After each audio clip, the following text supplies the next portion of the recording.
Well, thank you for joining us here today for the latest news where you live. I'm Joe Ellison. Well, starting today across Arkansas, flu shots are being offered for free at each county's health department. In Northwest Arkansas, there are about 25 health clinics, also some ranging from Benton County to Scott County, all offering those free flu shots.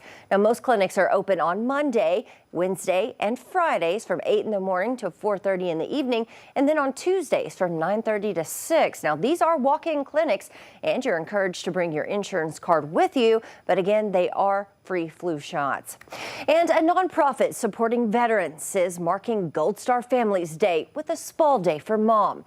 Now, Gold Star families have had an immediate member die while serving in the military during times of conflict. 5 News reporter Jose Carranza shows us the event is really about bringing grieving families together. I am a Gold Star mother. My son is right here, close to my heart. That is Benjamin Kopp. He was an Army Ranger who was injured in Afghanistan and died from those injuries 9 days later at Walter Reed Army Medical Center in Washington, D.C. Jill Stevenson was a single mother. When her son, Ben, died, she became a Gold Star family member. To not worry about him was something that I had to teach myself how to do. On Sunday, the Warhorse Legacy Foundation hosted a spa day for Gold Star women. The group serves Northwest Arkansas as a nonprofit veterans organization dedicated to horsemanship, outdoor recreation, and networking. They give so much. Sometimes we have a tendency to not take care of ourselves, so we wanted to give them an opportunity to be pampered. But it's more than just a spa day. The celebration of shared loss is bringing this community of families together. All of these women have something in common, and that's that they've made an ultimate sacrifice by losing a family member. So it's great to build this support network. I would say it's the number one tool for survival is finding a community or a tribe that understands a similar loss or has experienced a similar loss. We just hope that they leave here feeling refreshed and renewed, and maybe make a few new friends. In Winslow, covering news where you live, Jose Carranza, 5 News. All right, before we get to other news, let's get a check of that weather where you live with meteorologist Zach Scott. Hey, Zach, we're waking up to a bit of a chilly start. Yeah, that's right. We've got some chilly mornings scheduled really through the rest of the work week. Thanks to the cold front that came through, Joe, Sunday. The cooler, drier air is slowly filtered in behind it. And now we're going to benefit from some nicer fall weather here for the next several days. Really good. And not just parts of the area like we saw last week with the first front that came in. We saw the cool down for Northwest Arkansas with the River Valley.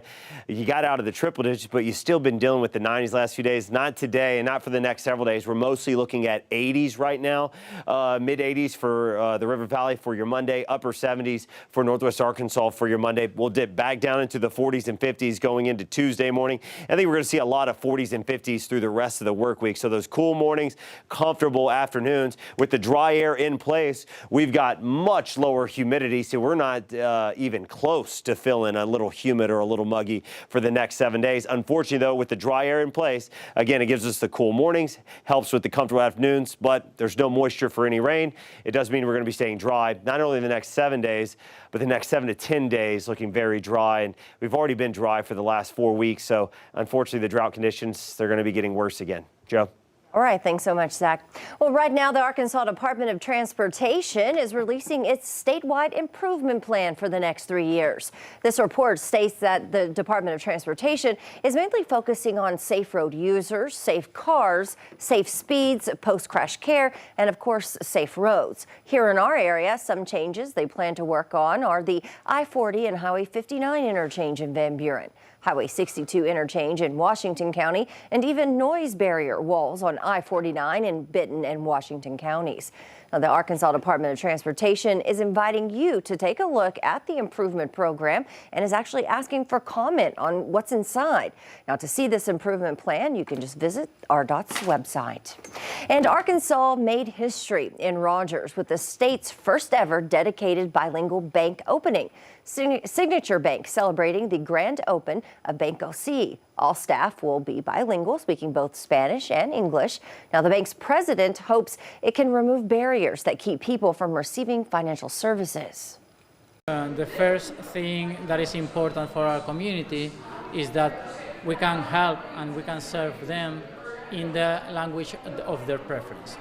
Secondarily, all our team is bilingual and all our team are personally invested. Now, Banco C is located on South 1st Street. That's in downtown Rogers.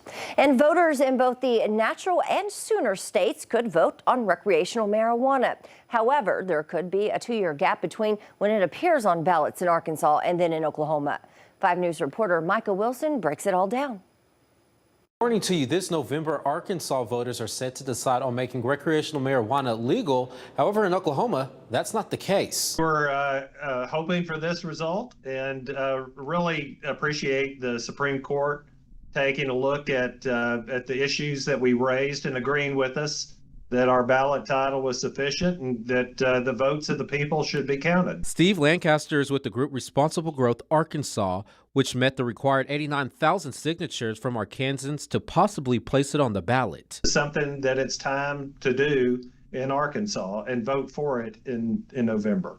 Last week, an Arkansas Supreme Court ruling cleared the way for Arkansans to actually vote on the measure. So there may be a lot of people out there who think marijuana is not that big a deal, but they have not read this amendment and they do not know what's in it. And it's very threatening to the people of Arkansas. Jerry Cox with Family Council talking about the possible amendment to the state's current medical marijuana law, adding a limited number of new licensed dispensaries statewide. I think that it's good for some people, but it's misused a lot. Like people with like anxiety and depression, I feel like it's good for them, but it should be used properly. Meanwhile, to the west in Oklahoma, we think Oklahomans are ready for this, and putting it off was just really not a question for us. That's from an interview with Ryan Kiesel back in July when the group's sensible marijuana laws dropped off more than 164,000 signatures. We had 90 days to collect 94,911 signatures. Our deadline is sometime in early August. However, Oklahoma courts ruled the company used to verify signatures to place it on the ballot ran out of time. Micah Wilson, 5 News. All right, well, thank you for joining us here today for the latest news and weather where you live. Catch up with us again tomorrow right here for more of the latest. I'm Jo Ellison. Have a great day.